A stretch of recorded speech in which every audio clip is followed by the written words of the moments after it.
AITA for refusing to let my husband's daughter move in with us and insisting she stays with her mom. I, 34F, have been married to my husband, 38M, Jason, for 5 years. He has a 15-year-old daughter, Maddie, from a previous relationship. I do not have children of my own, and we don't plan to have any together due to medical reasons on my end. I knew Jason had a child when we started dating, and I've always tried to be respectful of that dynamic without overstepping my role.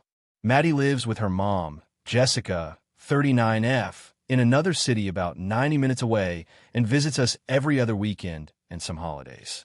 The custody arrangement was established before I came into the picture, and it worked well for years. Maddie and I were never close, but we had a civil, cordial relationship. I tried to engage her in small things like asking about school, letting her help cook when she was over, and taking her shopping occasionally, but she always kept her distance. Jason chalked it up to her being shy and not wanting to feel like she was betraying her mom by getting close to me. I accepted that. Things started changing about 6 months ago.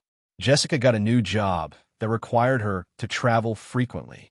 She told Jason that Maddie was struggling with the constant schedule changes and wanted more stability. Then Maddie asked if she could come live with us full-time. Jason was immediately on board. He said it was time, that she was old enough to make that decision, and that he wanted her with him. Here's where I come in. I wasn't consulted. Jason had already started looking into school transfers and reconfiguring our home office into a bedroom for Maddie before even telling me about it. When I brought up my concerns, he acted like I was being unreasonable, but I didn't feel like I was. I work from home full-time, and the home office is where I work. We have a 3-bedroom house, our room, the office, and a guest room. The guest room is tiny and barely fits a twin bed. Converting that into my workspace would be extremely uncomfortable. More importantly, my entire lifestyle would change. I didn't sign up to co-parent full-time. Jason and I had an agreement, an understanding of the life we were building. I adjusted to having a teen in the house twice a month, but a full-time teenager is something else entirely. I wouldn't have the same freedom I currently enjoy. We'd have to budget more carefully. Maddie's education and emotional well-being would become daily responsibilities, and I'd likely bear the brunt of it during the day since I'm home. When I told Jason all of this, he said he was disappointed in me. He accused me of treating Maddie like a burden. I told him I wasn't saying no to her permanently, but that this decision needed to involve both of us. He said it wasn't about me. It was about his daughter needing him. I said it was about us. We are married, this is our house, and this affects both of our lives. I offered a compromise. Let Maddie stay with us temporarily for 3 months while Jessica gets her travel schedule sorted. If it works out, we revisit the conversation. If it doesn't, we help Jessica figure out an alternative. He refused. He said Maddie would feel unwanted if we treated her stay like a trial period. Then things escalated. Jessica found out about my hesitation and called me. She accused me of trying to keep Maddie from her father and said I was jealous of their bond. I told her to back off. This was a decision for me and Jason to make together. She said if I didn't want kids, I should have married someone without one. I hung up. Maddie hasn't said much, but her last visit was extremely awkward. She barely spoke to me, and Jason seemed cold and distant the whole weekend. I feel like I'm a villain here for wanting to protect my home and mental peace. I'm not saying no forever. I'm saying I need time and a plan, not a rushed life-altering change. Jason has since told me he's thinking about moving out and getting a place where Maddie can live with him. That felt like a punch to the gut. I asked if he was seriously considering ending our marriage over this, and he said he didn't know, that maybe we wanted different things. That was 3 weeks ago. He's still here, but we barely speak. He's spending more weekends with Maddie and less time at home. I feel like our marriage is unraveling over something that should have been a conversation, not a unilateral decision. I keep wondering if I'm really being selfish. Did I sign up for this when I married a man with a child, even if that child didn't live with us full-time? Am I wrong for wanting boundaries? Am I a horrible person for not being ready to become a full-time stepmother to a teenager who doesn't even like me?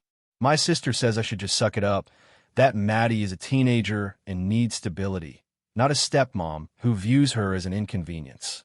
A friend of mine thinks I should stick to my boundaries and that it's unfair for Jason to railroad me into parenthood I didn't agree to.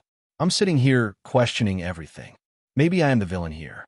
Maybe I should have known this day would come eventually and prepared for it. But I honestly thought we had an understanding and that if things changed, we'd talk about it and decide together. Instead, I feel like I'm being given an ultimatum. Accept a life I didn't choose or lose my marriage. And I don't know what's worse. So, AITA for refusing to let my husband's daughter move in with us and insisting she stay with her mom? If you enjoyed the video, don't forget to hit like and subscribe to the channel. Your support means a lot and motivates me to create even more amazing content just for you. Make sure to turn on notifications so you'll never miss out on a new video. I'm curious, when do you usually watch my videos? While working, studying, or just relaxing? Let me know in the comments. I'd love to hear from you. Thank you so much for your support. It truly helps the channel grow. AITA for kicking my sister out of my wedding because she wouldn't stop making everything about her miscarriage. I, 29F, got married last month. It was a beautiful day, small ceremony with close friends and family, and we've been planning it for about a year. My husband, 31M, and I are both fairly private people, and we agreed early on that we didn't want anything overly dramatic or flashy. The whole vibe was meant to be cozy, warm, and centered on the people we love. It was meant to be about us starting a new chapter together, surrounded by those who supported us the most. But of course, not everything went to plan. My sister, Rachel, 33F, had a miscarriage about 4 months before the wedding. It was her second pregnancy. The first went smoothly, and she has a wonderful 5-year-old daughter, my niece, who was one of our flower girls. The miscarriage was devastating to her, understandably. I was there for her through a lot of it. I drove her to her doctor's appointments.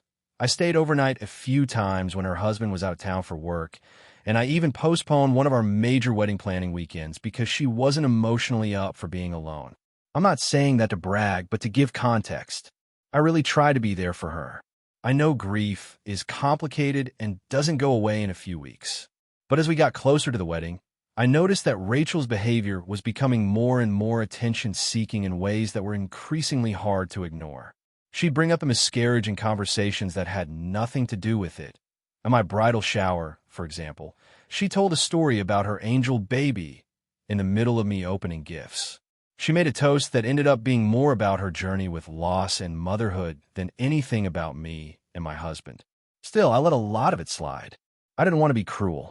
I told myself she needed space to process, and maybe she just didn't know how to relate to others anymore without that grief being front and center. But by the week of the wedding, my patience was wearing thin. 2 nights before the wedding, we had a family dinner at my parents' house, and Rachel again brought up the miscarriage.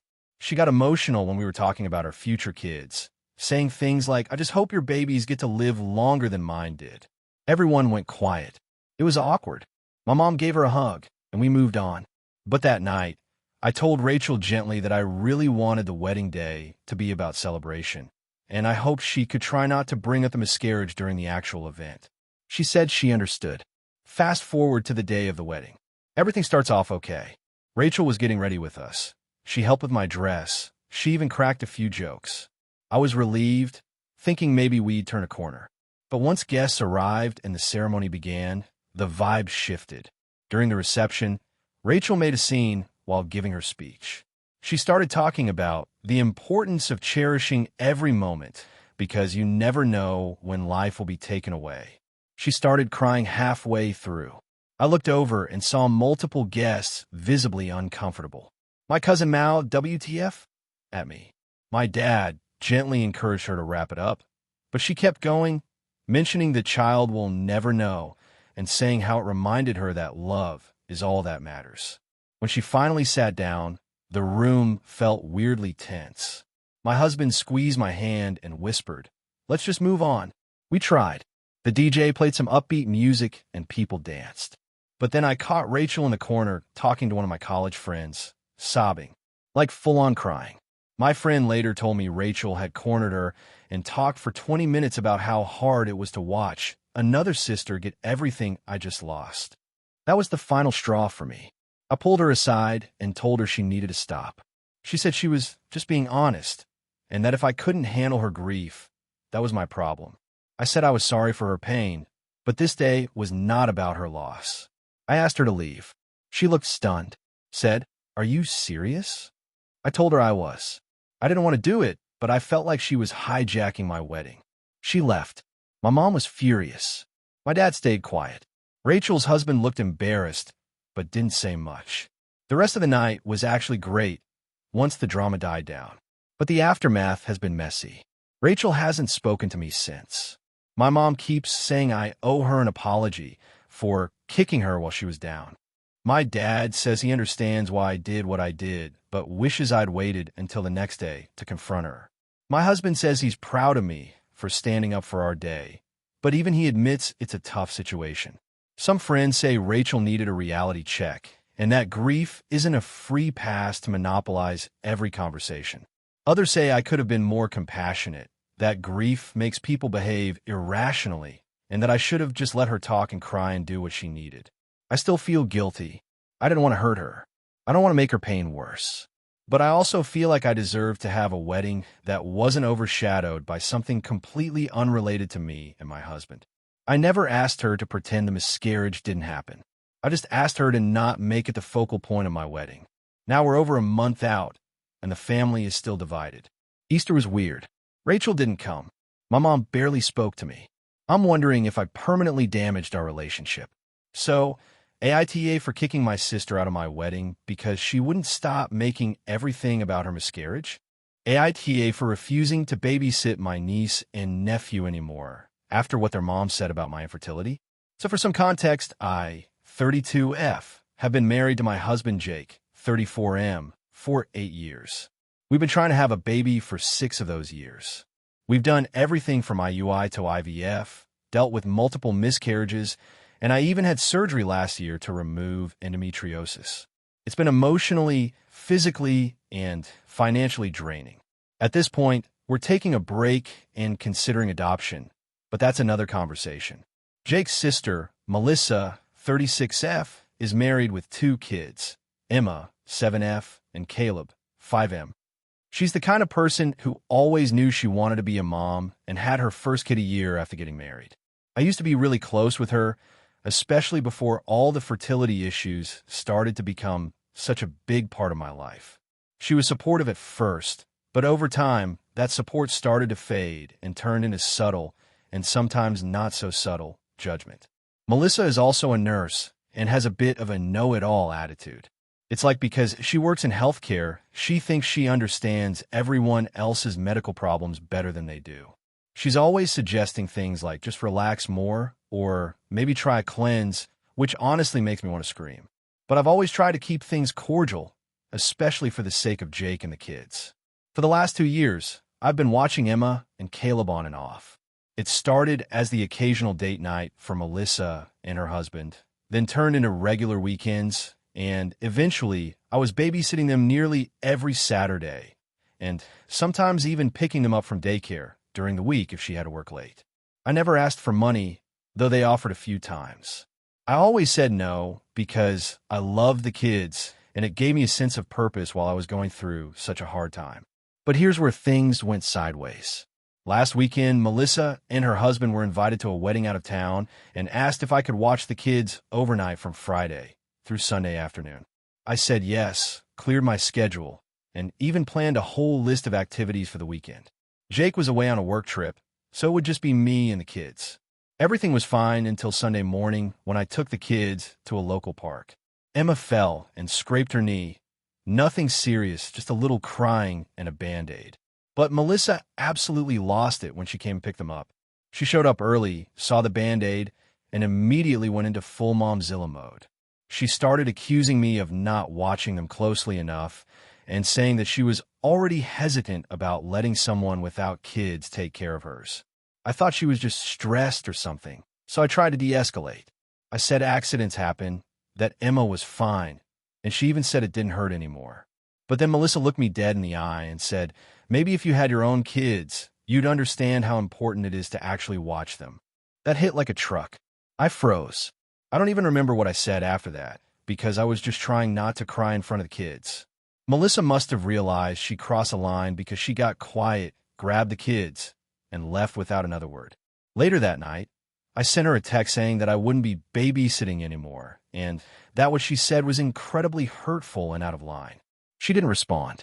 The next day, Jake got a message from her saying that I was being overly sensitive and taking things personally that weren't meant that way. She also said that she trusted me, but that it's hard when someone doesn't know what being a mom really feels like. Jake defended me, but now there's this massive tension in the family. Jake's parents are on my side. They said Melissa was way out of line, but a few other relatives, mostly on Melissa's side, have reached out to say I shouldn't let one emotional moment ruin the relationship, and that I'm being dramatic for refusing to see the kids. One of her cousins even said, "It's not like she said you'll never be a mom," as if that makes it okay. I've tried to reflect on it calmly, but the more I think about it, the more it just feels like she used my infertility as a weapon in a moment of frustration. That's a line you can't uncross. It's not just about what she said, it's about the way she sees me. Like I'm less than or unqualified to love or care for kids because I haven't been able to have my own. Melissa did eventually send a short apology via text. Something like, "Sorry if I upset you. That wasn't my intention." But to me, that's not really an apology. That's deflecting. Now Jake and I are being asked to come to a family dinner next weekend where Melissa will be there. His mom wants to smooth things over, but I'm not sure I'm ready for that. I don't know if I even want a relationship with someone who could be that cruel, even in a moment of anger. I'm not saying I'll never forgive her, but I'm not sure I can go back to pretending everything's fine. Jake is supportive and says he'll follow my lead, but I can tell he's hoping I'll come around because he misses the relationship we had with the kids. And I do too. I love them so much. It hurts not to see them, but I also can't keep setting myself on fire to keep the peace, especially with someone who clearly doesn't respect me. So, AITA for cutting off babysitting and pulling back from the relationship after what she said? Or am I overreacting to something said in the heat of the moment? AITA for refusing to let my brother and his wife name their baby after my late daughter? This has been eating away at me for weeks, and now my entire family is calling me heartless and vindictive. I don't feel like I am, but maybe I'm too close to the situation to see it clearly. A little backstory. My husband and I had a daughter, Lily. She was our first and only child, born after years of infertility.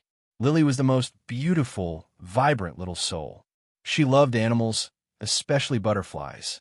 We used to go to the butterfly conservatory every month. She had this one blue butterfly plushie she took everywhere. When she passed away suddenly from a rare autoimmune condition at the age of 6, it destroyed us. That was 3 years ago. I'm still in therapy. My husband and I are still recovering in different ways. Grief isn't a straight line. My younger brother, Jake, and his wife, Melissa, just announced that they're expecting their first baby. Everyone is thrilled, myself included. We were at a small family barbecue last month when they pulled me aside to talk. At first, I thought they were going to ask me to be the godmother or something. Instead, Jake said they'd already picked out a name for their baby if it's a girl, Lily. I froze. I couldn't even respond for a few seconds. Then I just said, "You're kidding, right?"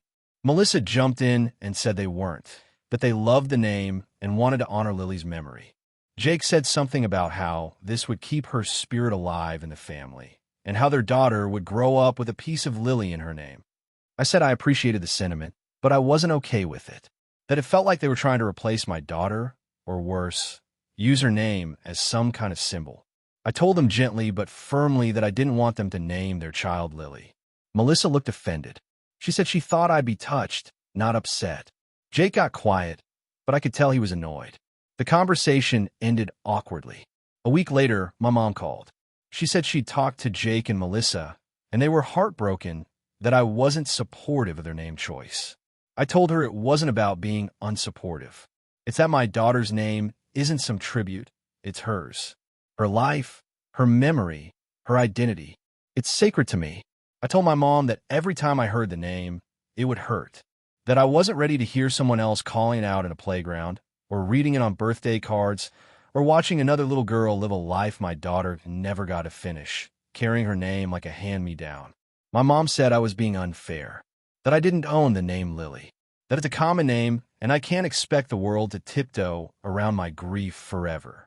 I told her it's not the world I'm asking, just my family, just my brother, who held Lily in his arms and cried at her funeral. Who knows what her loss did to us? Apparently, they're still set on the name. A few days ago, my dad called me and tried to play mediator. He said he understood my pain, but that Jake and Melissa had every right to name their child what they wanted. I said, sure, they can, but if they do, I won't be around. I told him I wouldn't attend the baby shower. I wouldn't send gifts. I wouldn't be in the hospital waiting room. And worst of all, I probably wouldn't be able to have a close relationship with their daughter. Because every time I looked at her or heard her name, I'd think of my daughter. I'd think of holding her hand in that hospital bed, whispering her name over and over as she slipped away. My dad said I was being dramatic, that I was threatening to emotionally blackmail them over a name, that this isn't what Lily would want. That's the one that broke me. What Lily would want. She was 6. She wanted pancakes for dinner and a pony and to wear her fairy wings to the grocery store. Don't use her like that. Don't speak for her. Now the entire family is acting like I'm the villain.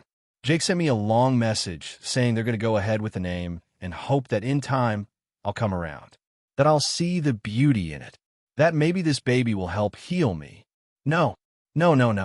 This baby isn't a Band-Aid. She's her own person, and Lily is gone. She's not some spirit that needs to be carried on by a namesake. Her memory lives in the photos I keep by my bed, in the butterfly garden we planted in our backyard, in the stories I tell when I can bear to talk about her. I told Jake I was sorry, but I wouldn't be part of this, that I couldn't pretend to be okay with it, and that maybe one day I'd be in a place where I could have a relationship with their daughter, but that I couldn't promise anything. He hasn't replied since. Now my parents are saying I'm punishing an unborn baby, that I'm choosing grief over family, that I've let my loss harden me. Maybe they're right. Maybe I am hardened. But how can I not be? I watched my child die. I buried her. And now my brother wants to give her name to his daughter like it's a gesture of love, while it feels like a knife to the heart. I know they mean well. I know they're not doing this to hurt me. But it does hurt. So much. And I don't think I can sit by and watch them do it and pretend I'm okay. So, Reddit. AITA for refusing to let my brother and his wife name their baby after my daughter. AITA for refusing to let my sister and her kids move into my house, even though it means they might end up homeless. This has been eating at me for weeks, and I feel like I'm drowning in guilt, even though I also feel like I'm just trying to protect my peace. For context, I, 34F, own a small house that I bought 5 years ago. It's nothing fancy, 2 bedrooms, 1.5 baths, and a decent-sized backyard, but it's mine. I worked 3 jobs at one point, skipped vacations, and lived on ramen for years to save up the down payment. My house is my sanctuary, and I take pride in the stability I've built for myself. Enter my older sister, Rachel, 37F. Rachel has 3 kids, ages 8, 6, and 3, and has been struggling for a while. Her husband, Chris, lost his job during the pandemic, and things spiraled from there. They moved in with our parents temporarily in 2021, but that blew up fast. Rachel and my mom are like oil and water, always arguing, and my dad just hides in the garage. After a massive fight over Rachel's parenting, or lack thereof, my parents kicked her out. She ended up staying with a friend for a few months, but that friend recently asked them to leave because her landlord found out and said it violated the lease. Rachel called me in a panic about a month ago, saying she had nowhere else to go and asking if she and the kids could move in with me for just a few months until they could get back on their feet. I hesitated. I love my nieces and nephew, but I also know Rachel. She's chronically irresponsible, always chasing some big idea to fix everything. Last year, it was an Etsy shop she never followed through on. The year before, it was some MLM thing she dumped hundreds of dollars into. She's never held a job longer than 6 months, and Chris isn't much better. Neither of them are bad people, just incredibly chaotic. I told her I needed to think about it. That alone set her off. She accused me of being heartless, of turning my back on family, and that her kids would suffer because of me. I still didn't give a clear answer. Over the next week, I started getting texts from my parents, aunts, and even my cousin in another state, all asking me to just help her out a little. Apparently, Rachel told everyone that I had tons of space and was just being selfish. So I finally laid it all out. I called Rachel and told her no, they couldn't move in. I explained that my house is too small for 5 extra people, that I work from home and can't focus with that level of noise and chaos, and that I didn't trust that it would just be a few months. I was firm but not cruel. She lost it. She screamed at me over the phone, crying and telling me I was dooming her kids. Chris texted me some nasty stuff too, calling me a cold corporate, which, whatever that means, and saying they hoped I'd be proud of myself when they were living out of their car. I didn't respond. Since then, the family group chat has been a nightmare. Some relatives are defending me, saying it's not my responsibility to fix Rachel's life, while others say I'm letting kids suffer over a principle. My mom has been oddly quiet, but my dad called me to say he understands, but also that he wishes I could find it in my heart to at least offer temporary help. Last weekend, I saw on social media that Rachel and Chris are staying at a motel paid for by a GoFundMe one of her friends started. Rachel posted something passive-aggressive about how some people would rather protect their hardwood floors than protect their own blood. I didn't engage, but it hurt. I've been replaying it all in my head ever since.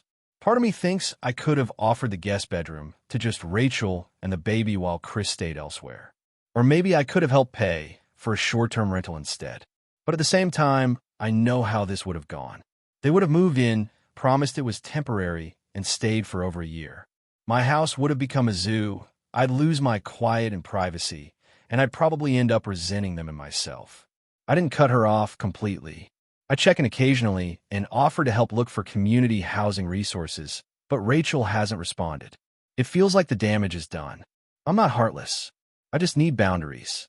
I worked so hard to build a life that feels stable and safe, and the thought of letting Rachel bring her chaos into it makes my stomach churn. But now I keep wondering if I'm being too rigid. Maybe I should have been more flexible. Maybe the kids shouldn't have to pay for the decisions of their parents.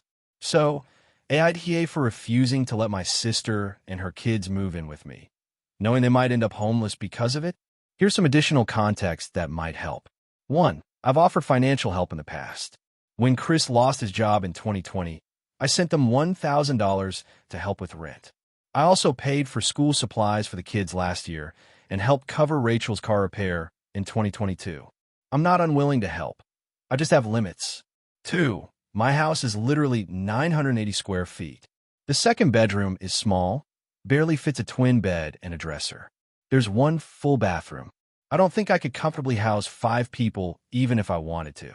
3. I do have a decent job, and I make enough to support myself and save, but I'm not wealthy. If I took them in, I'd be covering extra utilities, food, and probably everything else because Rachel and Chris don't have steady income. That's not something I can sustain long-term. For the last time Rachel lived with me, about 8 years ago, it was supposed to be a couple weeks. She stayed for 6 months, didn't clean up after herself, borrowed money she never paid back, and had multiple screaming matches with her boyfriend in my living room at 2 a.m. That experience was one of the reasons I vowed never to be a live-in savior again. 5. Rachel isn't actively job hunting as far as I know. She says daycare costs are too high and she can't work with 3 kids and no help. Chris has been doing gig work off and on, but nothing stable. I'm just stuck in this weird in-between space of feeling like a terrible sister and also feeling like I'm protecting the only thing I've ever really had control over. I've seen what enabling Rachel leads to. My parents did it for years, and now they're exhausted and resentful. And yet I look at those kids and think they didn't ask for this. They didn't pick these parents. They're just small, innocent people getting caught in the fallout of bad decisions. And maybe I'm one more person letting them down. So yeah. That's the situation. I made a decision that I thought was best for me, but I keep questioning if it was the right one. Am I the asshole? AITA for refusing to take down the wall I built between my house and my brother's after he moved in next door? So this whole thing started about a year ago when my younger brother, Jake, 32M, and his wife, Rachel, 30F, bought the house next to mine. I, 35M, have lived in my home for nearly 10 years. I bought it shortly after our parents passed, with the money I inherited and some I had saved from working as a civil engineer. It's a quiet neighborhood in a semi-rural area. Think large lots, privacy, lots of trees, and space between homes. It's peaceful, and I've always liked it that way. When Jake and Rachel were house hunting, they mentioned how perfect it would be to live near me. I thought they were joking. We're not super close, not estranged, but we've always been very different people. I'm quiet, private, and like my space. Jake is more outgoing, spontaneous, and, if I'm being honest, a little chaotic. Still, I kept my mouth shut and wished them well. Well, surprise, they bought the house next to mine. I kept an open mind and even helped them move in. At first, it was okay. They were busy with renovations and settling in, and I figured maybe it wouldn't be as bad as I feared. Then came the drop-ins. Jake would come over just to chat at random times, often when I was working or clearly in the middle of something. Rachel started treating my backyard like it was shared property, wandering over to pick flowers, use my garden hose, and once even brought her yoga mat over because the sun hits better in your yard.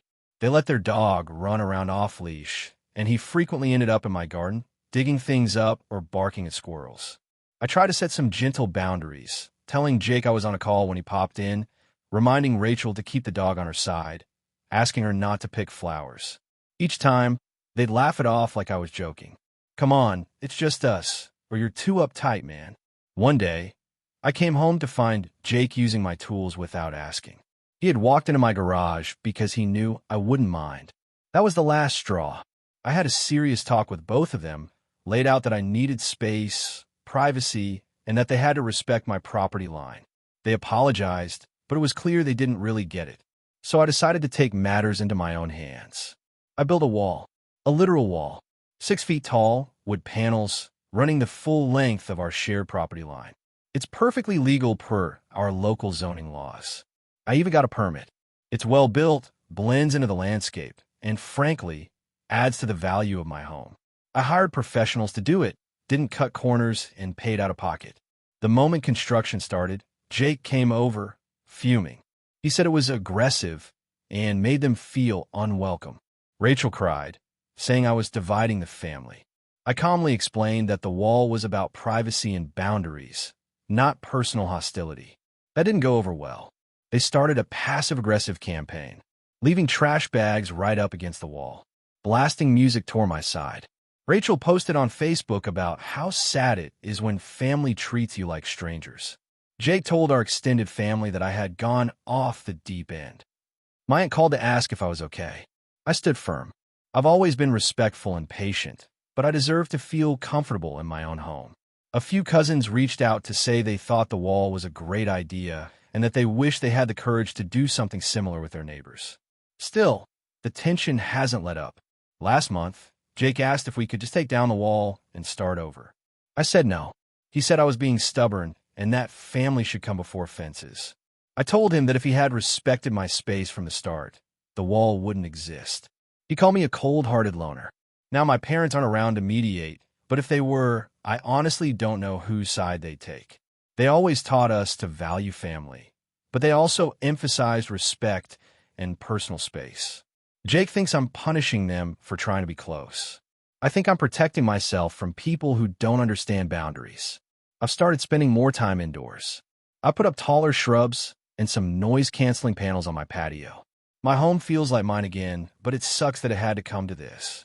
I miss how peaceful it was before. I don't want to fight with my brother. I just want to live without constant intrusion. Some people I've talked to say it's just a fence and I shouldn't feel guilty.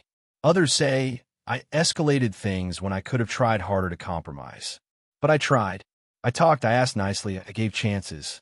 But it didn't listen. So, Reddit, AITA for refusing to take down the wall I built to keep my overly involved brother and sister-in-law at bay. AITA for not letting my sister walk down the aisle at my wedding after what she did the night before. I, 28F, got married last month to the love of my life, Marcus, 31M, after 4 years together. The wedding was smallish, about 80 guests, held at a cozy vineyard venue with a little chapel and a reception hall. We poured months into planning. I'm talking color palettes, floral arrangements, seating charts, and a dress that took 3 fittings to get just right. Everything was mapped out. Everything mattered.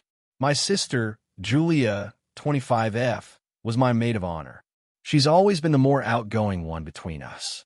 Life of the party, can charm the socks off anyone, has about 1 million Instagram followers, and always seems to have a phone in her hand.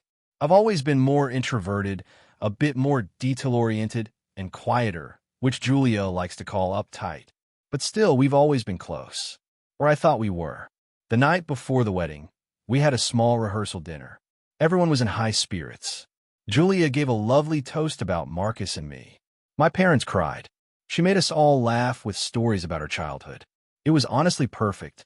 Afterward, Marcus and I went our separate ways as per tradition. He stayed with his best man, and I went home with Julia to get a decent night's sleep. At least that was the plan. When we got back, Julia was texting nonstop, pacing the apartment. I assumed it was just wedding excitement, maybe chatting with her boyfriend or something. I was exhausted, but she insisted we do face masks and have some wine to chill before the big day. I agreed. She poured us both a glass, and we chatted for a bit. Then around 10 p.m., I told her I needed sleep. At midnight, I woke up to a loud thud. Julia wasn't in her room. I found her in the living room with 3 other people, her boyfriend and 2 guys I didn't recognize. One of them had a vape in his mouth and was using a wine bottle as a microphone, singing off-key. Another was literally scrolling through Tinder out loud. Julia was doing shots of tequila. I was stunned. I asked what the hell was going on, and she just laughed and said it was a mini after-party because she was too hyped to sleep. I reminded her that it was my wedding in 10 hours and I needed rest. She rolled her eyes and said I was being dramatic. I told her I needed them all out. She sighed and walked them to the door, but not without muttering something about how I seriously needed to loosen up. I couldn't get back to sleep after that. I laid in bed stewing, running through all the ways she could have ruined things. What if the cops had been called? What if someone had posted something on social media? What if she'd gotten sick or hurt herself or passed out? And for what? A mini party before my literal wedding day? Morning came, and I was exhausted. My makeup artist asked if I was okay. I smiled through it, but the truth was I was running on 2 hours of sleep and sheer willpower. Then Julia showed up late to the prep room, hair in a messy bun, sunglasses on, sipping an iced coffee, and she had the audacity to complain about being hung over. My jaw nearly hit the floor.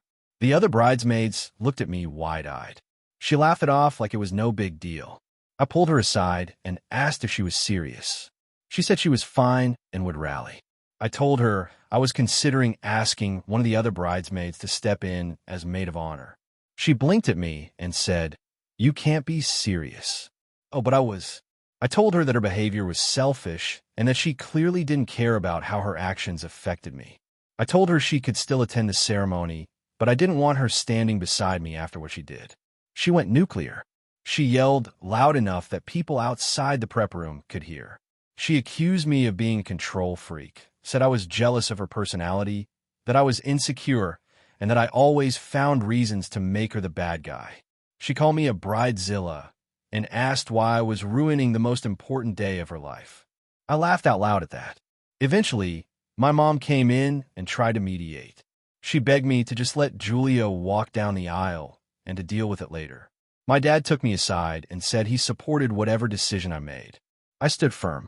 Julia didn't walk down the aisle. She sat in the third row, arms crossed, in her bridesmaid dress. She refused to smile in any photos, and at the reception, she left early, without saying a word. The rest of the day went beautifully, despite the tension, and most people either didn't know or didn't bring it up. After the honeymoon, things escalated. Julia blocked me on everything. She's been posting cryptic stories on Instagram about fake people and how family will hurt you more than strangers ever will. My mom says she's heartbroken. My dad says she's embarrassed. I've gotten texts from a couple of cousins saying I was harsh and that sisters fight, but weddings are sacred. Others have quietly told me I did the right thing. So here I am, a month later, wondering if I was too severe. Weddings are stressful. Maybe she really didn't think it was that big of a deal. Maybe I overreacted. But then again, I think about how little she considered what I needed that night. How she made it about her. So, AITA for not letting my sister walk down the aisle of my wedding after she partied and got drunk the night before. AITA for refusing to take in my brother and his kids after he lost everything, even though I have the space. My brother Sam, 38M, and I, 35F, were never close. Even growing up, we were like oil and water. He was always the reckless, charming one, the kind of guy who could talk his way out of anything, and usually did. I was the quiet, studious sibling, often cleaning up after his messes or covering for him to keep peace in the house. Our parents enabled him a lot, and even though they said they loved us equally, it was clear Sam had a longer leash. I can't count how many times they bailed him out, literally and figuratively, while I was expected to be the responsible one. When our dad passed away 5 years ago, my mom moved into a retirement community near me. I took over her finances and general care, and she's been doing well. Sam showed up to the funeral late and drunk and left early. That was the last time I saw him in person until 2 months ago. For context, I'm married, 36M, no kids by choice, and we live in a large house about 45 minutes outside the city. We both work from home and value our space and peace. We bought this house specifically because it gave us room to breathe, with a home office for each of us and a guest room for my mom when she visits. I've worked hard to build the life I have. Nothing was handed to me. Sam, meanwhile, has 2 kids, 10F and 7M, with his ex-wife, who left him 3 years ago. She now lives several states away and has primary custody, though the kids spent summers with Sam. He's had a string of failed jobs and business ventures, none of which surprised me. He's always been someone with big dreams and zero follow-through. 2 months ago, he called me out of the blue, said he needed to talk. I agreed to meet him for coffee. That's when he told me everything had gone south. He'd lost his job, was 3 months behind on rent, his car had been repossessed, and he was on the verge of eviction. He asked if he and the kids could move in with us just for a few months until he got back on his feet. I was stunned. I hadn't seen this man in 5 years, and now he was asking to move into my home with 2 children. I told him I needed time to think. That night, my husband and I talked. He left the decision to me, but he made it clear that he wasn't comfortable turning our lives upside down, especially not for someone who had burned every bridge in his life. So I called Sam the next day and said no. I offered to help pay for a temporary hotel stay and assist him in applying for government programs or local shelters that help families.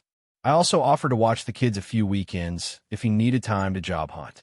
I thought it was a pretty generous offer considering our history. He lost it, told me I was heartless, that family is supposed to help family.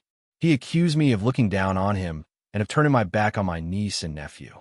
He said I lived in a mansion. It's a 4-bedroom house, not Versailles, and that it wouldn't kill me to share for a while. I told him I was sorry he was struggling, but I wasn't going to let him bring chaos into my home. I thought that was the end of it, but he's been telling our extended family a very different story. Apparently, I refused to help his kids stay off the streets and chose a peaceful life over basic human decency. Now I'm getting calls from aunts, cousins, and even my mother, who barely speaks to him but has now taken pity, asking me to reconsider. What they don't understand is that this isn't just about space, it's about patterns. Sam doesn't get back on his feet. He talks about it, swears he will, and then somehow ends up right back where he started. I'm not willing to sacrifice my marriage, my mental health, or the life I built to enable him again. I've seen what he does when he's desperate. The lies, the guilt trips, the small thefts that are just borrowing. I know how this story ends, and it doesn't end in just a few months. My husband was supportive but said the whole situation is clearly weighing on me more than I let on. He suggested I write it all down just to make sense of it. That's partly why I'm here now. I'm not pretending I don't feel guilty. I think about those kids. It's not their fault their dad is a disaster. I've met them twice and they seem sweet, but that doesn't mean I should become a full-time guardian. I can help in other ways. I can send money. I can help with food. I can even help coordinate with their mom to get them back to her sooner if things get worse. But letting Sam move in feels like opening Pandora's box, and I've locked that thing for a reason. Some of my cousins said I'd feel differently if I had kids of my own. Maybe they're right. Maybe I would. But I don't, and that's by design. I never wanted to raise children, especially not someone else's, especially not in a situation that reeks of chaos and guilt. I keep wondering, what if I say yes? What happens then? Do they stay for months? Years? What if Sam never gets it together? What if the kids settle in and get attached, and then I'm stuck making even harder decisions? What if it drives a wedge between me and my husband? What if Sam brings trouble with him? Drinking, shady friends, debts? Still, I hate the way people are talking about me now. Like I'm this cold, selfish woman hoarding space while children suffer. I hate that our family can't seem to remember the Sam I know, the one who burns bridges the moment they stop being convenient. I hate that my mom, who once said she was done bailing him out, is now asking me to do it just this once. So I guess I'm asking strangers now. Am I the asshole for not letting my brother and his kids move in, even though I have the space? Even though they're family? Even though they might end up in a shelter? Hey friends, if you enjoy this content, don't forget to like the video and share your thoughts in the comments. We really want to know what you like and what could be improved. What do you think of the video? Are there any topics you'd like to see in future videos? Your feedback really helps us get better. Thanks for being with us. AITA for telling my sister she's not entitled to my inheritance and kicking her out after she tried to guilt trip me in front of my kids. I, 38M, inherited a significant sum of money from our late grandfather last year. It wasn't unexpected.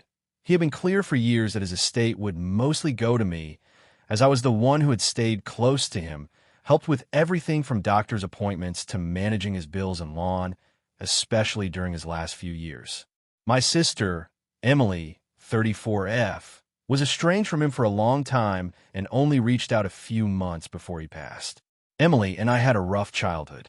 Our parents divorced when we were young, and our mom, who we lived with, struggled financially. I moved in with our grandfather at 17 after a huge blowout with our mom.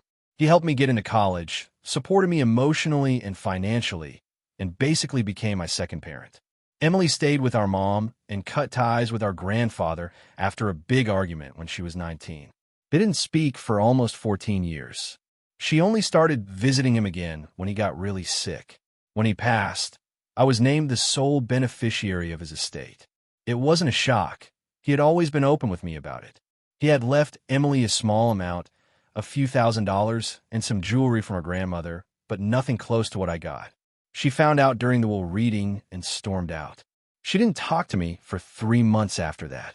Fast forward to last month.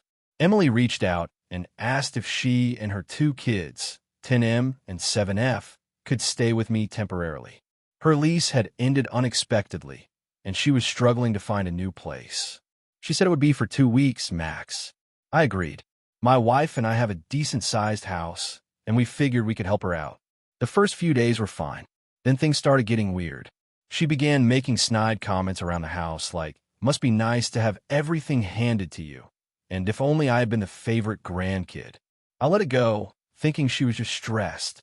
But then she started saying things in front of my kids, 8F and 5M, that made me very uncomfortable. One night at dinner, after I mentioned taking my kids to Disney this summer, she turned to them and said, "You're lucky your daddy kept all the money to himself. Some people don't share, even with family." My daughter asked me what she meant, and I changed the subject, but it made me furious. I took her aside after dinner and told her that was inappropriate and that if she had an issue with me, she needed to talk to me directly, not try to guilt my kids. She rolled her eyes and said I was overreacting and that it was just a joke. I told her I didn't care. It wasn't acceptable. The next morning, I caught her in the kitchen with my daughter again, saying something like, "You know, your daddy has enough money to help us get a new house, but he doesn't want to." That was the final straw.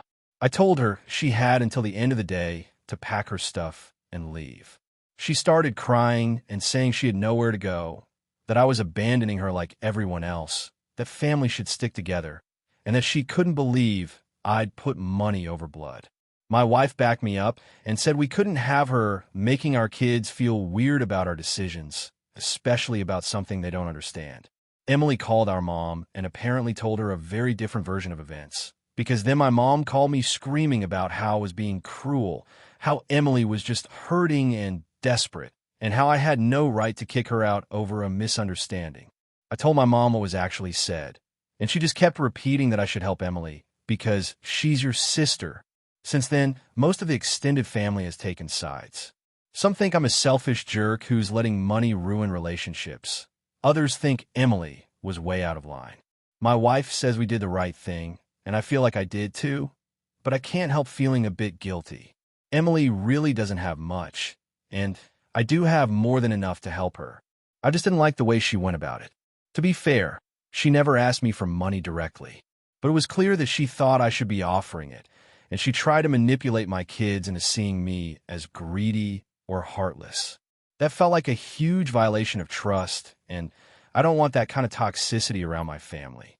Still, part of me wonders if I should have just sat her down, talked it through one more time, and tried to make peace. Maybe offered to help her find a place, or loaned her a bit just to get on her feet. But I couldn't get past the way she spoke to my kids. It felt like she crossed a line that I couldn't ignore. Now she's staying with a cousin temporarily, and from what I've heard, she's still telling people I kicked out a single mother onto the street over money. A few relatives have stopped talking to me altogether. My mom won't speak to me unless I apologize to Emily, which I'm not willing to do. I know inheritance is a sensitive issue, and maybe I should have anticipated some kind of fallout.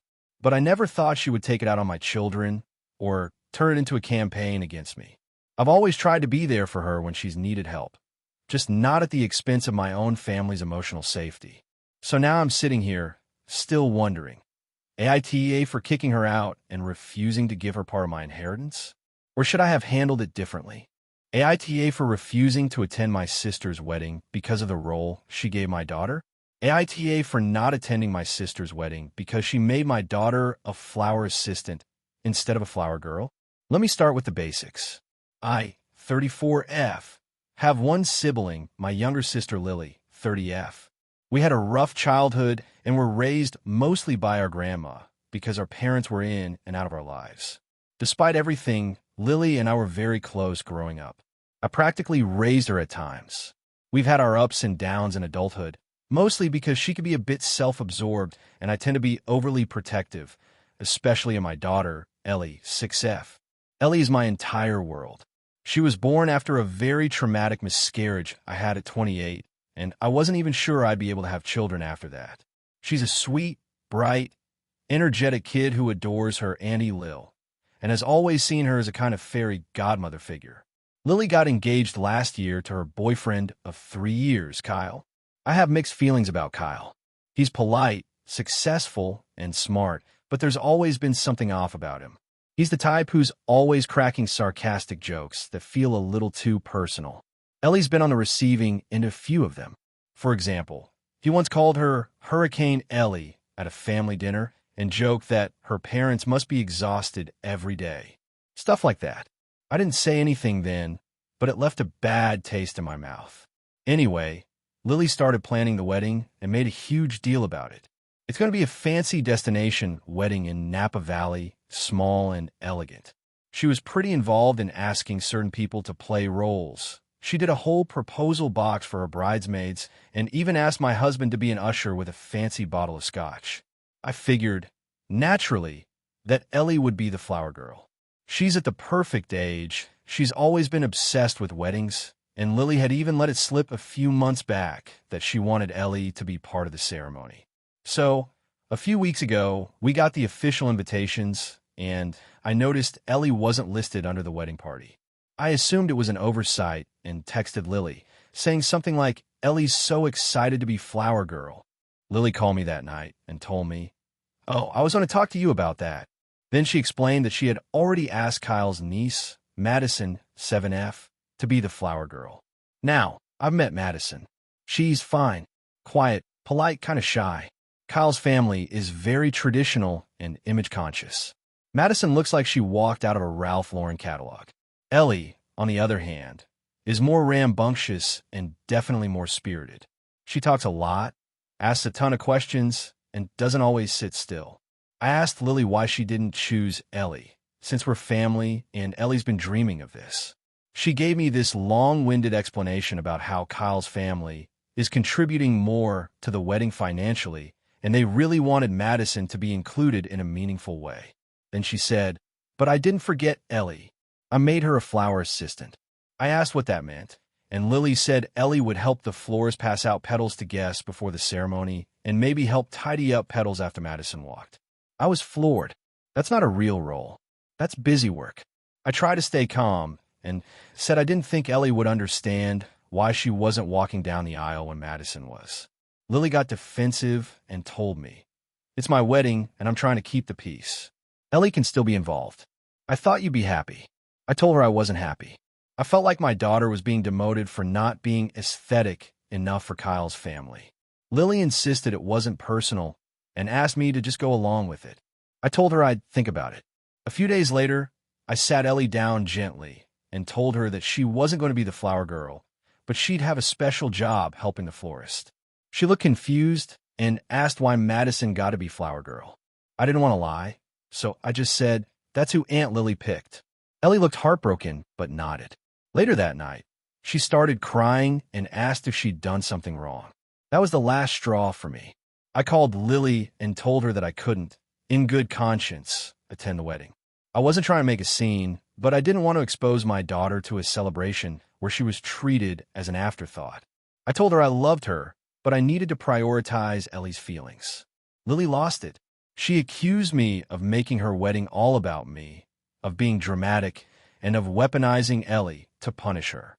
She said I was blowing things out of proportion and that people would notice if I wasn't there. I said, "Then maybe they'll ask you why your niece isn't at your wedding."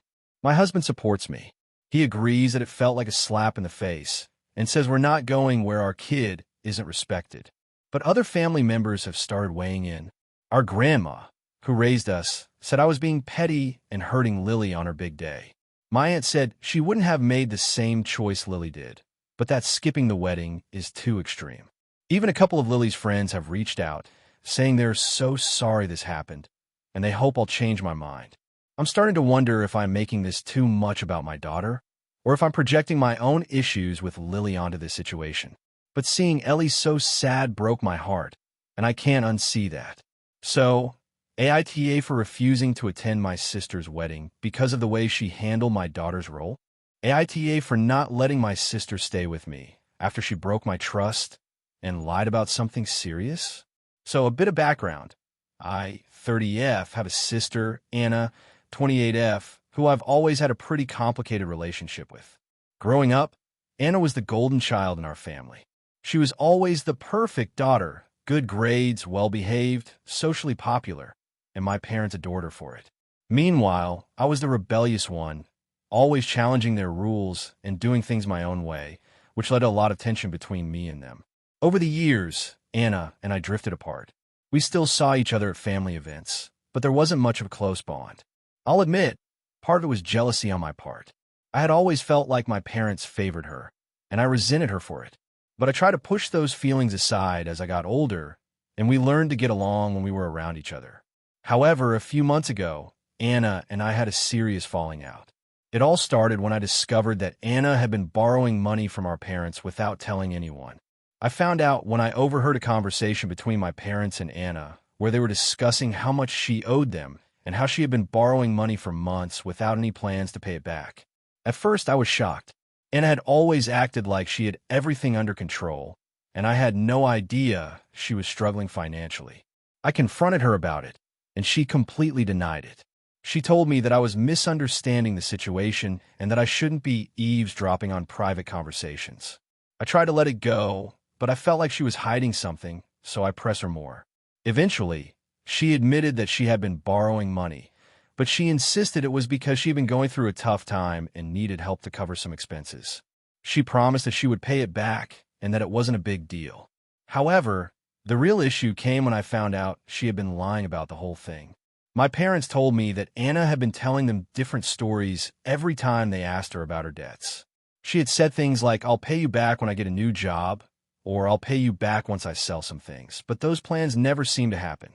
It turned out that Anna had been borrowing money not just from my parents, but also from friends and other family members, and she was getting deeper into debt without any intention of paying it off. It was starting to affect her relationships with everyone, and people were starting to get frustrated. When I confronted Anna again about her lies, she became defensive and angry. She accused me of betraying her and being disloyal by telling our parents about her financial issues. She told me that I was making her problems worse and that I had no right to judge her. I tried to explain that I wasn't judging her, but that I was worried about how this situation was spiraling out of control, especially with how it was affecting our family dynamics. After that conversation, we didn't speak for a few weeks. Things started to calm down, but then Anna called me one night out of the blue, asking if she could stay with me for a while. She said she had been kicked out of her apartment because she couldn't pay rent and needed a place to stay. She promised that she had learned from her mistakes and that she was getting things back on track. She begged me to help her. I didn't immediately say yes. I was still upset with her for the lies and for the way she had manipulated everyone around her, including me. But I didn't want to leave her in a bad situation, especially since she was family. I told her I would think about it, but I needed her to prove to me that she was serious about getting her life together and paying off her debts. I made it clear that I couldn't support her if she wasn't taking responsibility for her actions. Anna promised that she was going to make things right. She said she was going to see a financial advisor, get a budget plan, and work on fixing her mistakes. She even told me that she had started paying off some of the money she owed to our parents. I still wasn't entirely convinced, but I agreed to let her stay with me temporarily, with the understanding that she would follow through on her promises. The first week went okay. She stayed in the guest room, helped out around the house, and even started looking for a new job. But then, I started noticing some red flags. For one, she wasn't following through on the budget she had made with the financial advisor. I found out that she was still spending money on things like clothes and going out with friends, even though she claimed to be prioritizing paying off her debts. When I asked her about it, she brushed it off and said that she deserved to treat herself after everything she had been through. The second issue was that Anna started to make excuses for why she couldn't help around the house. At first, she offered to cook or clean, but she started making it seem like she was too tired or busy to do anything. When I pointed out that she wasn't contributing much, she got defensive and claimed that I was being too hard on her. The final straw came when I discovered that Anna had been sneaking around and using my personal things without asking. One day, I found that she had been using my credit card to buy things online without my permission. When I confronted her about it, she denied it at first, but then admitted it after I showed her the charges. She said she didn't think it was a big deal because she was family and that I should be happy to help her out. At that point, I was beyond frustrated. I had given her the benefit of the doubt, but she had lied to me again, taken advantage of my trust, and completely ignored the conditions I had set for her staying with me. I told her that she needed to leave immediately and that I couldn't have her in my home if she wasn't willing to respect my boundaries. She got incredibly upset, saying that I was abandoning her and that I was just like everyone else who had turned their back on her. She accused me of being selfish and not understanding how hard her life had been. I stuck to my decision, and she left. Since then, our relationship has been pretty strained. I feel guilty for kicking her out, but at the same time, I feel like I did the right thing. She's lied to me multiple times, and I don't think I can trust her anymore. My parents are upset with me for not being more supportive, and they've even suggested that I should have given her more time to get her life together. But I feel like I've already given her enough chances, and I don't owe her a place to stay if she's not willing to change. So, AITA for not letting my sister stay with me after everything she did. AITA for not letting my sister's friend move in with me, even though my sister begged me to. Okay, so here's the deal. I, 28M, have always had a very close relationship with my sister, Emma, 25F. We've been there for each other through a lot, especially growing up in a pretty messed up household. But recently, things have been complicated. Emma has a best friend, Abby, 26F, who I've known for years. Abby's been a huge part of Emma's life, but I've always had a weird vibe about her. There's just something about the way she behaves around me that makes me uncomfortable. She's always been very flirty and overly familiar, even though she knows I'm in a committed relationship with my girlfriend, Lily, 27F. It's not like she's openly trying to make a move, but the little comments and the way she acts sometimes cross boundaries, and it annoys me. Anyway, a few months ago, Abby had some personal issues come up. She had been living with her parents, but things went south between them, and she ended up moving out. At first, it didn't seem like a huge deal. I knew she'd be fine, Abby's one of those people who bounces back quickly. But then Emma came to me one night, very upset, saying that Abby needed a place to stay for a while. At first, I was hesitant. I was worried about how it would affect my relationship with Lily. I mean, we live in a small 2-bedroom apartment, and having someone else crash with us will be tight, to say the least. Plus, as I said, I was uncomfortable with how Abby sometimes acted around me, and I didn't want to put myself in a situation where I felt uneasy in my own home. When I voiced my concerns to Emma, she got really upset. She started crying, saying that Abby had nowhere else to go and was really struggling. She said that Abby had always been there for her, and now it was time for me to step up and help her out. Emma pointed out that I had plenty of space and that it was only for a few weeks, maybe a month, so I should just suck it up and be a good brother. I talked to Lily about it, and she was just as uncomfortable as I was. She said that she didn't mind helping Abby in any other way, like by giving her a list of places to look for or connecting her with people who could help, but she didn't think it was a good idea to have her stay with us. Lily's pretty private, and she didn't want to feel like she was walking on eggshells in her own home. We both agreed that it just wasn't a good fit. I told Emma that we couldn't have Abby stay with us. I offered to help her find somewhere else to stay, maybe a short-term rental, or I could help pay for a hotel for a few weeks until Abby got on her feet. But Emma didn't take it well. She called me selfish and said that I didn't care about her friend, that I was prioritizing my own comfort over someone who was clearly in need. She kept saying that I was turning my back on someone who had always been there for me, and that I didn't know how to be a good person anymore. This argument went on for a few days. Emma didn't speak to me for a while after that, and it was really tense between us. I felt awful, but I also felt like I had made the right decision. I didn't want to jeopardize my relationship with Lily, and I didn't think it was appropriate for Abby to stay with us given the history and the dynamic. Plus, it wasn't like I was leaving her to fend for herself. She had options. She could find somewhere else to stay temporarily or get help from someone else. A few weeks passed, and things seemed to settle down. Emma eventually came around and apologized, though I'm not sure she really understood where I was coming from. But then, a couple of weeks ago, Emma dropped a bombshell. She told me that Abby had moved in with a guy from work and was doing fine. She thanked me for being so generous with my space, and said that she knew I would have done the right thing if I had been able to. It felt a bit patronizing, honestly, and it left a bad taste in my mouth. What really got to me, though, was when Emma tried to guilt-trip me again. She said something along the lines of, "I just wish you would have helped when she needed it most. It feels like you just don't care about our friendship or what Abby's been through." This was after I'd already been feeling like the bad guy for not agreeing to have Abby move in. It made me feel like I'd made a mistake, but also like I was being asked to sacrifice too much for someone who wasn't even my friend. Lily thinks I did the right thing by not letting Abby stay with us. She said that, at the end of the day, we both have to look out for our own well-being and comfort. She also pointed out that if Abby was really in need, there were other ways I could have helped her without opening up our home. Still, it's hard not to feel bad, especially knowing how much Emma wanted me to help. So, I'm really torn. I've been ruminating on whether I was too harsh or if I truly did the right thing. I feel like I've lost a bit of my connection with Emma over this, and that sucks because I don't want to lose her over something so stupid. On the other hand, I don't think I should have had to put my relationship and comfort on the line just to prove I'm a good person. AITA for not letting Abby move in with me. AITA for refusing to let my sister-in-law use my wedding dress for her wedding. So I, 28F, got married last year to my husband, Tom 30M. It was a beautiful day, and I felt absolutely amazing in my wedding dress. The dress is something I've dreamed of wearing ever since I was a little girl.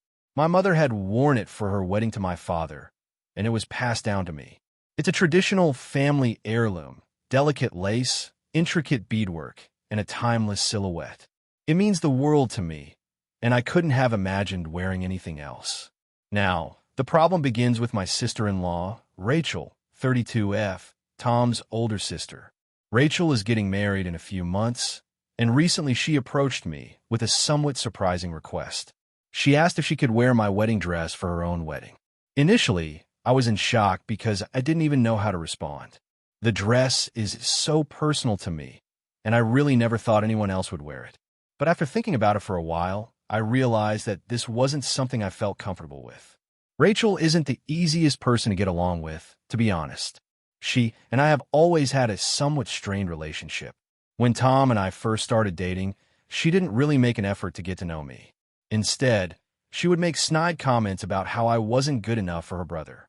Things weren't always terrible, but there were definitely moments where I felt like she resented me for being in Tom's life. Even at our wedding, Rachel made some passive-aggressive remarks about how weird the family's wedding traditions were and how she would never want to follow them. But at that point, I didn't think much of it. I figured she was just being her usual self. However, after she made the request about my dress, I felt a little taken aback. Rachel explained that she wanted to wear something special for her wedding and that it would mean so much to her to wear a dress with family significance, just like I had done. She said that would be such a lovely way to honor the family legacy. She mentioned that she knew it would be a big ask, but that she thought it would be something I'd be open to, given that I was so close to the family. I tried to be polite and told her that I wasn't sure if I was comfortable with the idea. I told her how much the dress meant to me, and that it was a very personal item that I had dreamed of wearing for my own wedding. I also pointed out that it was my mother's dress, and it felt like a piece of her legacy that I wanted to keep for my own future children or family events. Rachel didn't take this well. She told me that I was being selfish and that I should be willing to share something so important with family, especially with her being part of the family now, too. She also said that I was overreacting and that it wasn't like I would wear it again. It was just a dress, after all. She added that it wasn't like I was giving up my entire wedding day, just lending it to her for a short time. The argument escalated, and she ended up leaving our house pretty upset. Tom was caught in the middle of all of this. He knows how much the dress means to me, but at the same time, he didn't want to cause drama between me and Rachel. He kept saying that it was ultimately my decision, but that I should consider how much it would mean to her as well. I'm not going to lie, I felt a little hurt by the way Rachel approached me, and I still can't shake the feeling that her request was more about the dress than it was about the family legacy. To be honest, I still can't get over how presumptuous I felt she was being. I'm not the type to lend out my most treasured items, especially when the person asking has been, at best, lukewarm in their relationship with me. I'm all for family, but I felt like Rachel wasn't approaching this with the respect it deserved. And when she called me selfish for not letting her use it, I was taken aback. I'm still grappling with the idea that she could feel entitled to something so personal to me without even considering how it would make me feel. At this point, it's caused a lot of tension between me and Rachel, and I've noticed that Tom is starting to get frustrated with me as well. He thinks I'm being a bit too protective over the dress and that I should just let it go. He keeps saying I'm being too rigid, and I can't help but feel like he's siding with Rachel on this. Here's where I'm stuck. I feel like I'm in the right for not wanting to let her wear my wedding dress. It's not just a dress. It's a part of my family's history and something I've always wanted to wear. I don't think it's unreasonable to want to keep it to myself for my own special moments. But on the other hand, I feel guilty because I know Rachel would love to have it, and part of me wonders if I'm being too stubborn about the whole thing. So, AITA for refusing to let my sister-in-law wear my wedding dress. I genuinely want to do the right thing, but I also don't want to feel like I'm being pressured into something I'm not comfortable with. AITA for calling out my sister's fiancé for ruining my wedding. I, 28F, recently got married to my husband, 30M, and while our wedding was mostly beautiful and went off without too many issues, there was one thing that completely overshadowed it. And now, I'm wondering if I'm overreacting or if I was justified in what I did. Here's some background. I have a sister, Emma, 26F, who is getting married to her fiancé, Ryan, 29M. They've been together for about 3 years, and things have been a little rocky between the two of them for a while. She's always been a bit more of a dramatic person, and Ryan doesn't exactly fit into our family very well. He's fine, I guess, but he's definitely a lot more reserved than most people in our family. With a type of family that's loud, extroverted, and a bit overbearing, so I'm not sure if he's just uncomfortable or if he just doesn't want to deal with us. It's something we've all noticed. During the time leading up to my wedding, Emma and Ryan were constantly talking about their wedding plans, which was fine, but it seemed like they were more focused on what we were doing than their own stuff. She kept saying things like, I can't wait for your wedding so I can get some ideas for mine.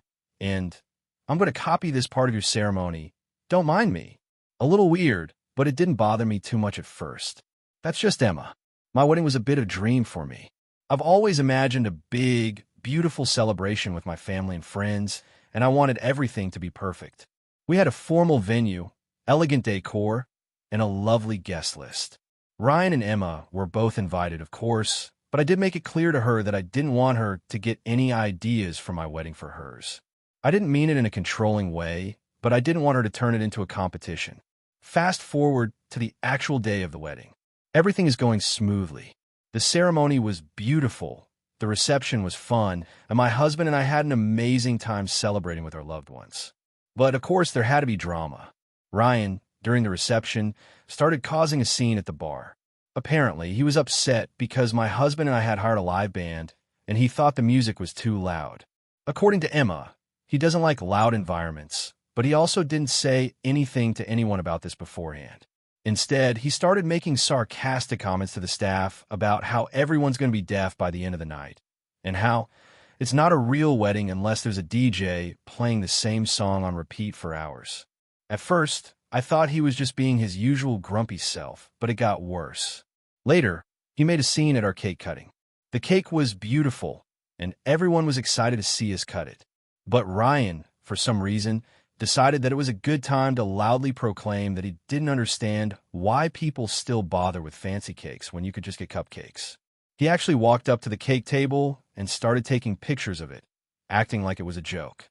He wasn't being malicious, but his comments were clearly inappropriate. Emma, of course, tried to laugh it off and acted like he was just joking, but I was getting irritated.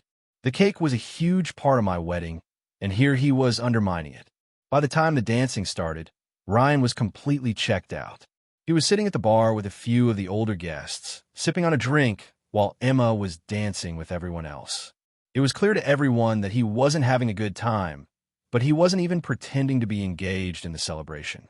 At one point, he stood up and made an announcement to a group of guests that he thought this whole thing was a bit much, and that he wasn't sure how anyone could want to make a big deal out of getting married. At this point, I was fuming. I confronted him.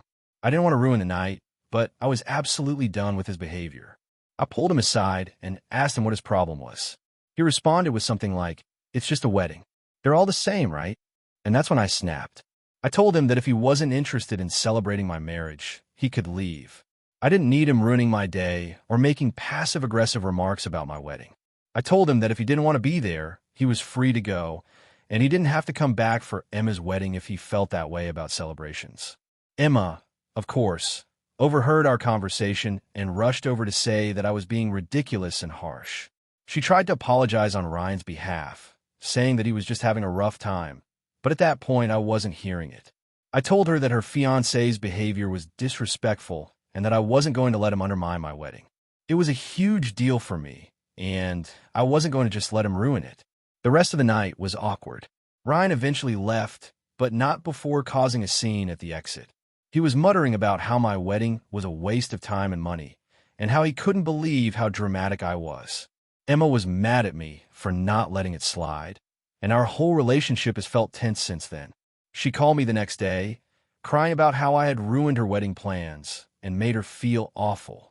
She said that she was now worried that I'd do something similar at her wedding, and I just wasn't being fair to her. Now, I'm left wondering if I was too harsh.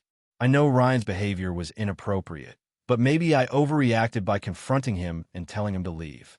Was I out of line? Should I have just let it go? I get that he wasn't into the wedding, but I don't think that gives him a right to make snide comments and take away from everyone else's enjoyment. But maybe I took it too personally. AITA?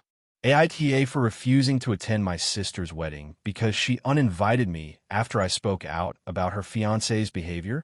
I, 28M, have a complicated relationship with my older sister, Amy, 31F, but we've always been close enough that I considered her one of my best friends.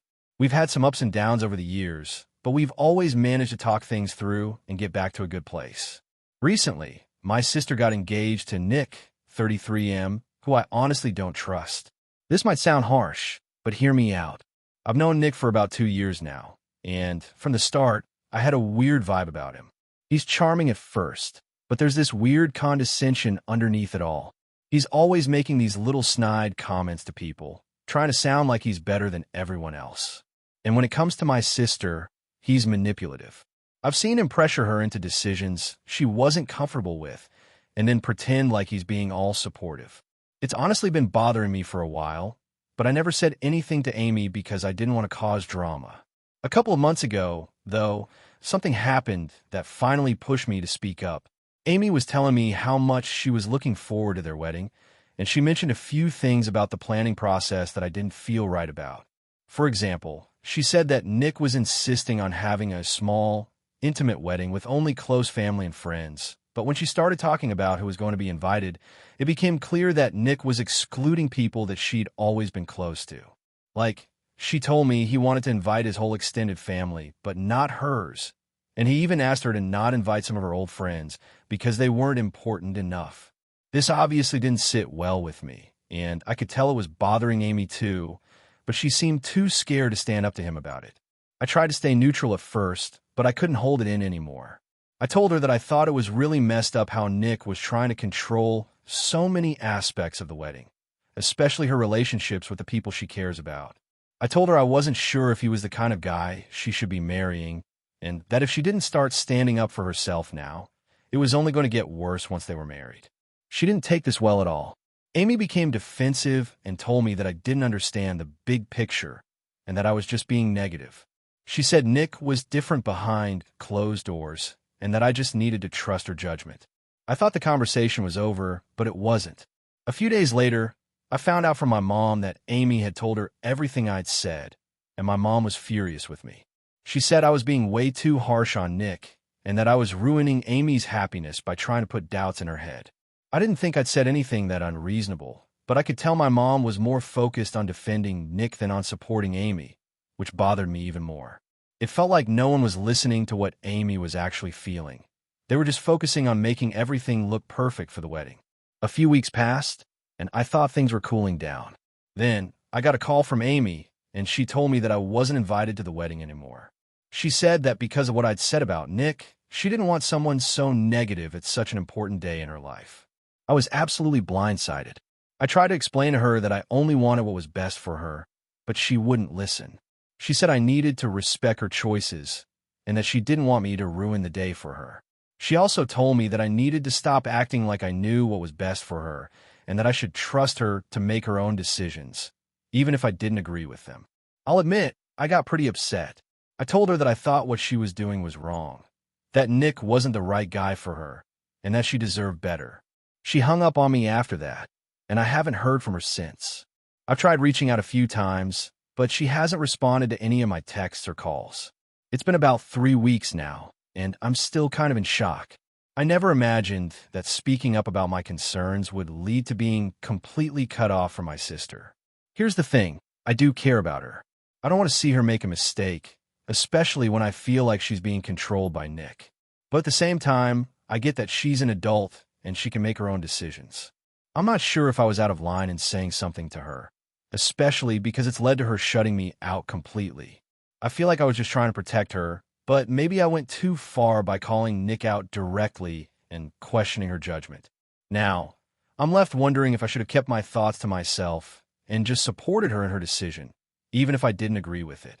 At the same time, I don't want to feel like I'm abandoning my own principles just to keep the peace. I'm conflicted about whether or not I was out of line. AITA for speaking up about my sister's fiancé and getting uninvited from her wedding. AITA for telling my sister she can't bring her kids to my wedding. So I, 29F, am getting married in a couple of months to the love of my life, John, 30M. We've been dating for about 5 years, and while we're not doing a huge wedding, around 60 people, it's something we've both been looking forward to. For context, I have a very close-knit family, and we've always been the type to get together for birthdays, holidays, and pretty much everything in between.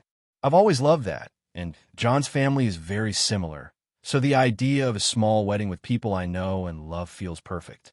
Now, my sister Maggie, 33F, is a bit of a wild card. She's always been someone who tends to stir things up, both in positive and negative ways. We've always been close, but as we've gotten older, I've noticed more friction between us. Maggie has 3 kids: Emma, 10, Tyler, 7, and Ella, 4. They're all great kids, but Maggie has a very specific way of parenting that not everyone in the family agrees with. For example, she tends to let her kids do whatever they want, which often leads to chaos in group settings. About a month ago, I sent out the wedding invitations. I made it very clear that the wedding would be adults only. There's a couple of reasons for this decision. First, it's a small venue, and we just don't have the space for a bunch of extra kids running around. Second, I wanted the day to feel a bit more intimate and special without worrying about distractions or interruptions. Third, I'm just not a fan of kids at formal events. It's not that I don't love my niece and nephews. It's just that I envisioned a more peaceful ceremony. I sent Maggie her invitation, which clearly said, "Adults only, please." I thought this was going to be a simple, no-issue situation. Maggie, however, immediately texted me back, upset. She told me she couldn't imagine coming to my wedding without her kids, and that if they weren't invited, she wouldn't come either. She said it wasn't fair to leave her kids with a sitter for an entire day because they're so young and need her. I tried to explain my reasoning, but she wasn't hearing any of it. She said that my wedding was supposed to be about family, and she couldn't understand why I was choosing to exclude hers. I calmly told her that I loved her kids, but this was something important to me. She wasn't happy with my response and suggested I reconsider, especially since my mom, who's also a big fan of her grandkids, was on her side. She said I should have at least given her a heads up before sending out the invitations, as if she had a right to know how I was going to handle the guest list. I told her I didn't want to make the wedding about a big debate over who could and couldn't come, and I had already made my decision. She continued to press, saying that I was being unreasonable and her kids were well-behaved. I told her that it wasn't about her kids being well-behaved. It was about my personal preference for my wedding day. That didn't sit well with her at all. She accused me of being selfish and only caring about my dream wedding while disregarding the needs of my family. This entire conversation left me feeling really conflicted. I love my sister, and I don't want to create tension, but at the same time, I feel like my wedding day is one of the few events where I can make decisions that prioritize what I want. John is fully on board with the no kids decision, and we both agreed that it was the right thing for us. Things got even more tense when my mom weighed in. She called me the next day, upset that I was excluding her grandkids. She said she understood my wishes, but she thought I should have made an exception for Maggie's kids since they're family. She went on and on about how weddings are a time for families to come together, and it would be hurtful to exclude them. I tried explaining that I wasn't excluding anyone intentionally, but just trying to keep the event manageable and special for everyone. It was clear that my mom was not happy with my decision, and now I feel like I'm in the middle of this huge family drama. I've tried to stay firm in my stance, but it's been hard with all the pressure from my mom and sister. I also feel guilty because I never expected this to turn into such a big deal. I thought it would be a simple request, and they'd either be on board or not. But now I'm left wondering if I'm being unreasonable for wanting a wedding day without the stress of kids running around.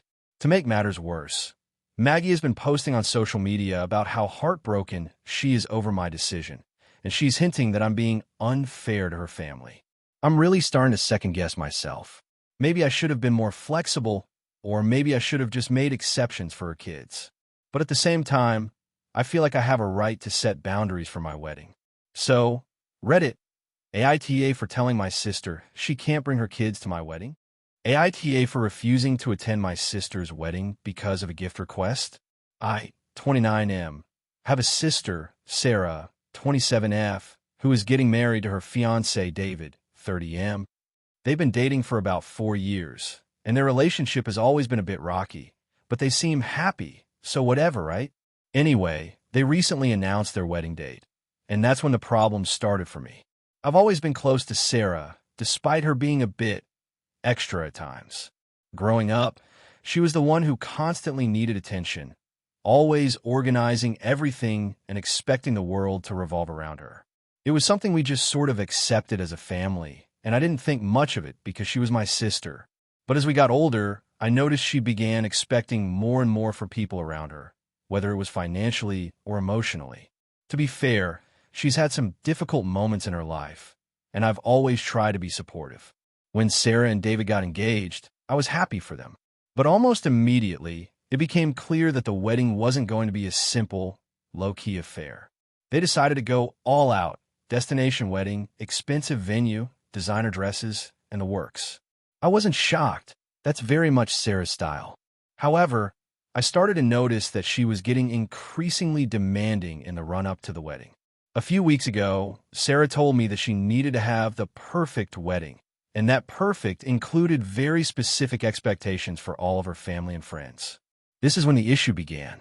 She started sending out group texts with lists of what everyone was expected to contribute or bring. She asked the bridesmaids, including her best friends, to buy designer dresses, get their nails done, and cover the cost of their own travel and accommodations. Fine, I get it, weddings are expensive. I didn't complain when she asked me to do the same, but then it got more intense. A few days ago, Sarah called me to talk about the gift she wanted me to give her for the wedding. I assumed it was going to be something typical like a monetary gift or maybe a nice kitchen appliance or something. But no, she told me that her wedding gift request was going to be different, and I immediately felt uneasy. Sarah said she expected me to pay for part of the wedding. Specifically, she wanted me to cover the cost for the reception and the catering. She claimed this was a small thing compared to what other people would be contributing, and that it would make her wedding extra special because she knew I could afford it. I was stunned. I asked her if she was serious, and she told me she wasn't asking for a loan or anything, just that it was the right thing to do as her brother. I was speechless, trying to wrap my head around what I was hearing. When I pushed back, she argued that I couldn't possibly be so selfish, and that if I truly cared about her, I'd make the sacrifice. To say I was frustrated is an understatement. I'm not wealthy by any means, but I make a comfortable living, and I've been putting away savings for things like a house and emergencies. I also have my own responsibilities, and I've already been stretched thin financially just covering my part of the wedding costs, dresses, travel, accommodations. This request felt like an impossible ask. Paying for an entire reception? That would set me back tens of thousands of dollars, and I just couldn't do it. I told Sarah that I couldn't afford it and that I was uncomfortable with her asking me to do something so over the top. She didn't take this well. She accused me of being selfish and stingy and said that if I truly loved her as a sister, I'd understand how important this was. I tried to explain that I didn't have the kind of money she was asking for and that I was already doing what I could to be supportive of her wedding, but she wasn't hearing it. She said that if I couldn't even support her with this, then I didn't deserve to be at the wedding. That hit me like a punch to the gut. At this point, I had to make a choice. I felt like Sarah was using her wedding as a way to manipulate me, and the more I thought about it, the more I realized I was being taken advantage of. After a long conversation with my partner, who agrees with me on this, I made the decision to tell her that I wouldn't be attending the wedding. I wasn't going to sacrifice my finances for her unreasonable expectations, and I felt like if I couldn't afford to support her in the way she wanted, then it was best not to attend at all. I sent Sarah a message explaining my decision. I told her that while I loved her and wanted to support her marriage, I couldn't do so under these terms. I wished her the best and hoped she'd have the wedding of her dreams, but I wouldn't be attending. Sarah hasn't spoken to me since. She's been posting on social media about how some people just don't understand what family means and how disappointed she is in me. Her fiancé, David, has texted me a couple of times saying he understands my perspective, but that it's just one day and that I should try to get over it. Now, my parents are getting involved, saying that I should just pay for the wedding to keep the peace, but I'm adamant that I'm not giving in. I don't want to be manipulated like this. So, AITA for refusing to attend my sister's wedding over a gift request I couldn't fulfill. Thank you for watching until the end. If you enjoyed this video, don't forget to like and subscribe to the channel so you won't miss new videos. Also, leave a comment. I'd love to hear your thoughts. Your support and engagement mean a lot to me. See you in the next video.